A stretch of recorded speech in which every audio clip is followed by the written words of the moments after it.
Hello everyone, welcome to today's video where I'm going to be showing you how to achieve this makeup look using a full face of Hourglass Cosmetics.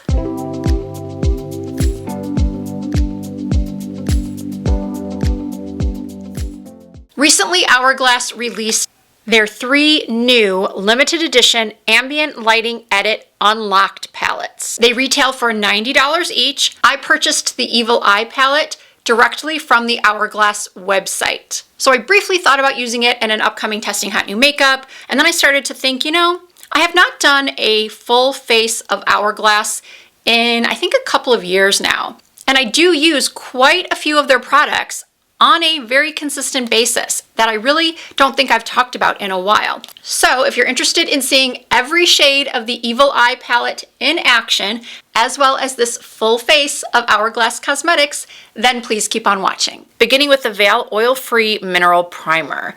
It had been a long time since I had used this primer. I actually had to go through my stash to find it. And the second that I applied it to my skin, I remembered why I used to like it so much. It just makes your skin so soft and smooth, and it really did help to refine my pores and keep the shine at bay for several hours. Next, I applied the Ambient Soft Glow Foundation in the shade 8. I used the technique of pumping the foundation into the palm of my hand and then pushing in the foundation brush to really pick up the product and distribute it evenly.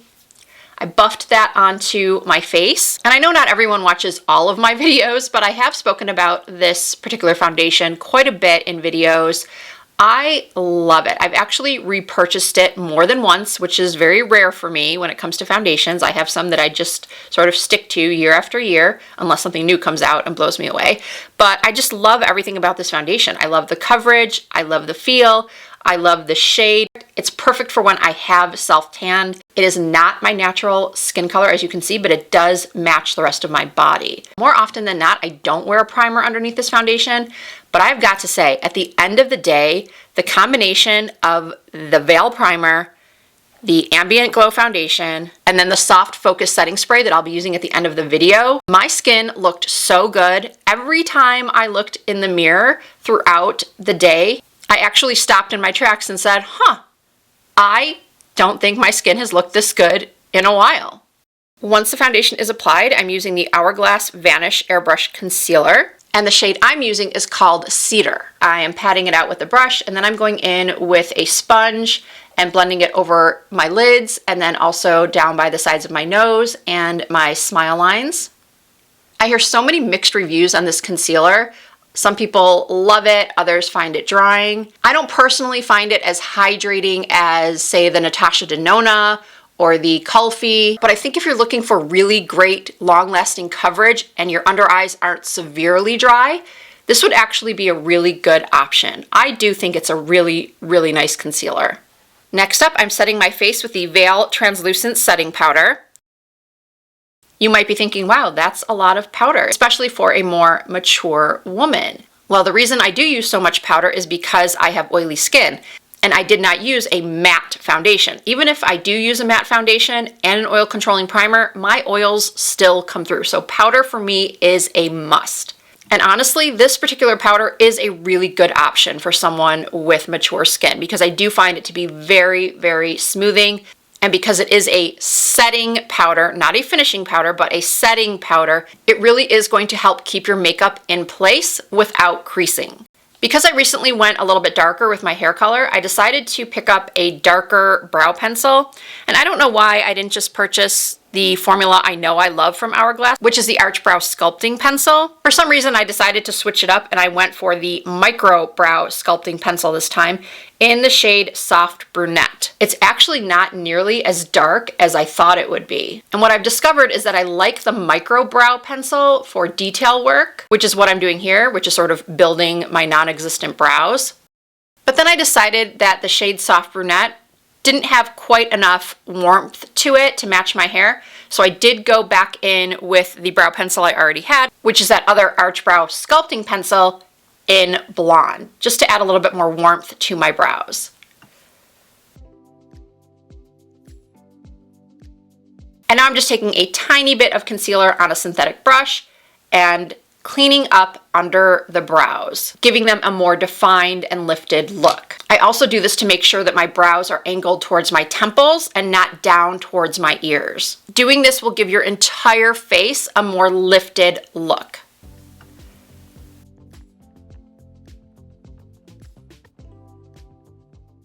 All right, now it's time for the star of the show, the Ambient Lighting Edit Unlocked Evil Eye Palette. Last year I purchased the Leopard palette, so here they are side by side. As you can see, they are fairly similar. The Leopard palette does have a blush that is a little bit more mauve versus a more coral tone in the Evil Eye.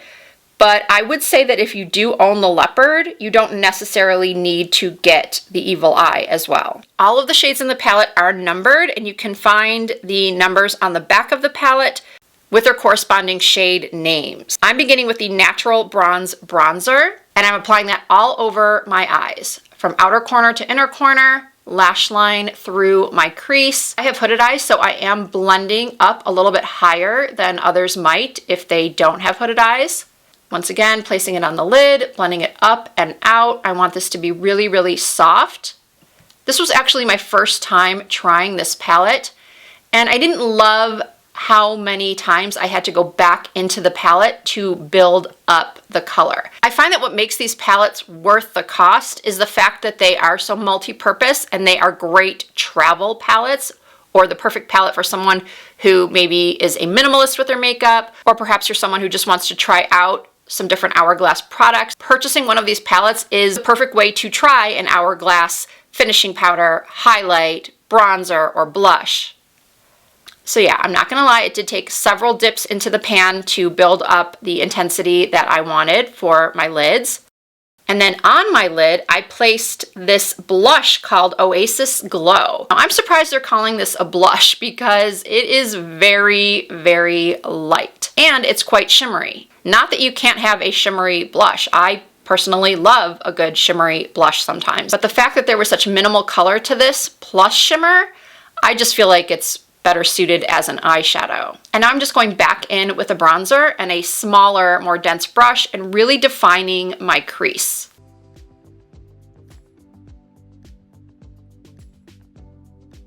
Next, I'm grabbing the Soft Light finishing powder with a flat brush and placing that underneath the arch of my brow.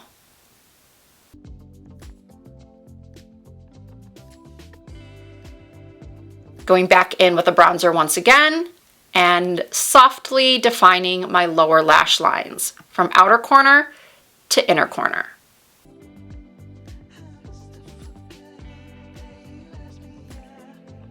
And now for a little highlight in my tear ducts, I am taking the Rose Gold Strobe Light highlighter and placing that not only in my tear ducts, but I'm also taking it up a little bit onto the inner portion of my lid. Now this next step might look a little weird as I'm doing it, but trust me, it is going to look very, very pretty once I'm done. This is the Hourglass Voyeur Waterproof Gel Eyeliner, and I'm using this to tightline my upper lash line. And then once I've tightlined, I'm making this really messy little wing on the outer corners. And you'll see in a second how I blend that out to be a really soft, smoky line. And then I'm adding just a little bit more pencil to that outer corner because I'm going to be smudging it out. You can see I am having to lift my lid a little bit, but I'm being very, very gentle. I'm barely using any pressure, but again, because I have hooded eyes, I do need to lift the eye just a little bit so I can get underneath that fold. I'm using this amazing brush from Rephr. It's the number 23 brush. It is a super, super tiny pencil brush. I cannot personally live without it. It's so, so good for blending out the eyeliner. Like a lot of people with hooded eyes, one of my eyes is more hooded than the other. So I was able to get one side blended out pretty quickly and easily, but then the other side took me a little bit more time because it is more hooded. Once I have that soft, smoky outer corner blended out to my liking, I do take a little bit more concealer on that same synthetic brush and I clean up under that wing. Once again, just like I did for my brows, angling it up towards my temples. What I'm doing next is I'm taking that same Rephr 23 pencil brush, picking up a little bit of this very creamy gel eyeliner, and then I'm smudging that just on the outer half of my lower lash lines, just to give that area a little bit more intensity and really bring out my eyes. These pencils are really, really excellent and long lasting. Now I'm using that same bronzer that I applied to my eyes on my face. I have to say my major gripe with this palette is when it comes to the bronzer. I like to use a big fluffy brush for my bronzer. I have to use a different brush in order to have it fit into this really small pan. So it takes me a little bit longer to do my bronzer because of that, because I'm not picking up as much product as I would if it were a standalone bigger bronzer pan, and I could use my bigger, fluffier brush. And once again, I am having to dip a couple of times to get the pigmentation that I'm really looking for. And now I'm just using my finger to lightly contour my nose. Then I decided I wanted to add a little bit of pink to the look, so I dipped my brush into both the Natural Bronze Bronzer and the Blush in Pink Fusion and ran that through my crease. Back and forth in a windshield wiper motion.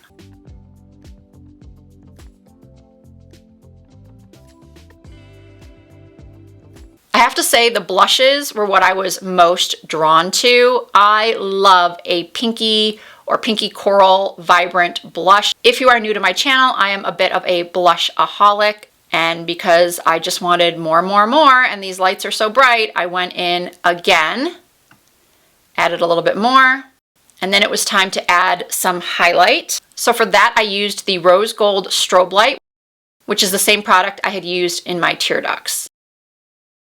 And that is absolutely beautiful. Look at that glow. It is just so pretty, and I really don't feel like it accentuates any texture on my cheeks. Now, in an attempt to brighten up my under eyes a little bit, I used the Soft Light Finishing Powder and dusted that under my eyes. It did give me a little bit more brightness and smoothness, but not much, especially in comparison to the Too Faced powder I've been using. That is really, really amazing for brightening. And if you haven't seen my brightening powder comparison video, I will have that linked in the description box.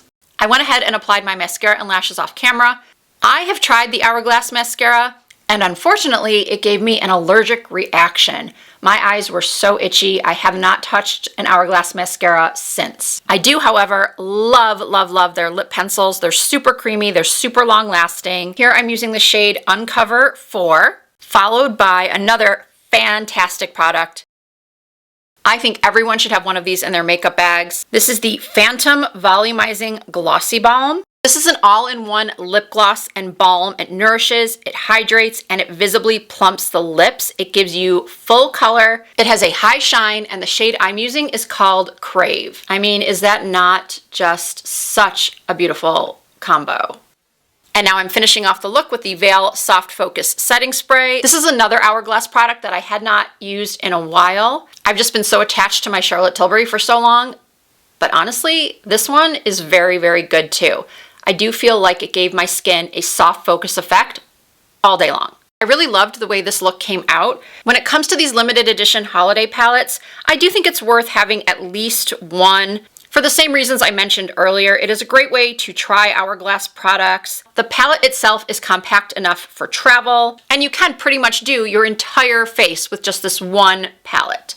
As always, I really hope you enjoyed this video and found it helpful. All of the products will be listed and linked down below in the description box. If you are not already subscribed to my channel, I hope that you will consider doing so. I do put out new content at least twice per week. You can also find more fun content from me over on TikTok and Instagram and on Facebook. My username is Risa Does Makeup on every social media platform. Thank you all so much for watching. I hope to see you in my next video.